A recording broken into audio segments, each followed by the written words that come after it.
Indonesia adalah negara besar dengan jumlah penduduk 270 juta jiwa, terbesar keempat di dunia.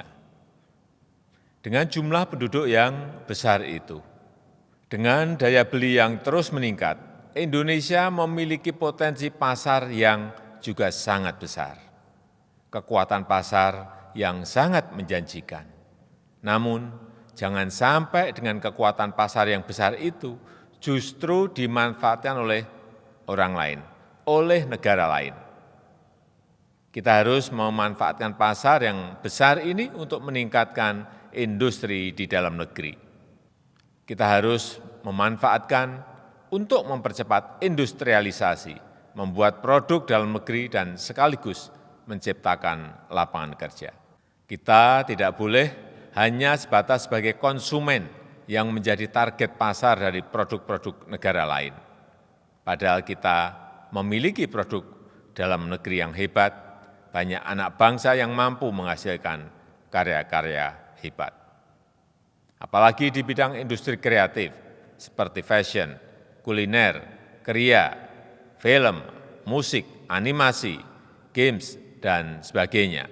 Untuk itu, pada kesempatan yang baik ini saya mengajak seluruh komponen bangsa untuk memanfaatkan momen saat ini untuk memperkuat industri dalam negeri, memperkuat industri kreatif nasional.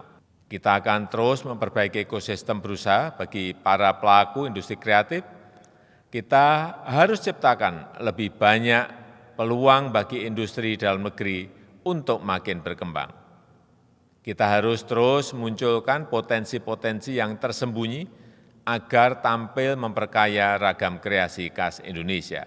Saya tahu di masa pandemi, transaksi perdagangan offline turun drastis, tetapi transaksi online meningkat cukup signifikan.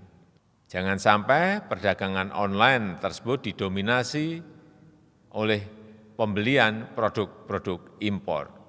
Jangan sampai marketplace yang ada lebih banyak dimanfaatkan oleh para pelaku industri kreatif global. Kita harus bisa membaliknya. Produk-produk UMKM Indonesia harus menjadi tuan rumah di negaranya sendiri. Harus membanjiri marketplace dengan produk-produk yang berkualitas, yang kompetitif. Bahkan dengan program percepatan transformasi digital, industri kreatif nasional seharusnya merebut pasar global, mampu bersaing dengan negara-negara lain, dan sekaligus menjadi duta dan branding Indonesia di masyarakat internasional. Pelaku industri kreatif yang saya banggakan, kecintaan 270 juta rakyat Indonesia terhadap produk dalam negeri adalah salah satu kunci. Jika 270 juta rakyat Indonesia bangga, mencintai, membeli, dan menggunakan produk-produk buatan Indonesia, maka akan membantu menekan defisit transaksi berjalan, akan membuat industri kreatif nasional berkembang cepat dan pesat. Hal ini akan berdampak sangat besar bagi perekonomian Indonesia. Rantai pasok yang panjang akan membuka industri turunan, terutama sektor UMKM. Akan membuka lapangan kerja baru yang semakin banyak dan berkontribusi pada percepatan pemulihan ekonomi nasional. Gerakan Bangga Buatan Indonesia ini harus disertai dengan gerakan peningkatan kualitas dan daya saing. Dua gerakan harus dilakukan secara bersamaan. Melalui pengembangan ekosistem dan rasa percaya diri sebagai bangsa yang besar yang mencintai negerinya.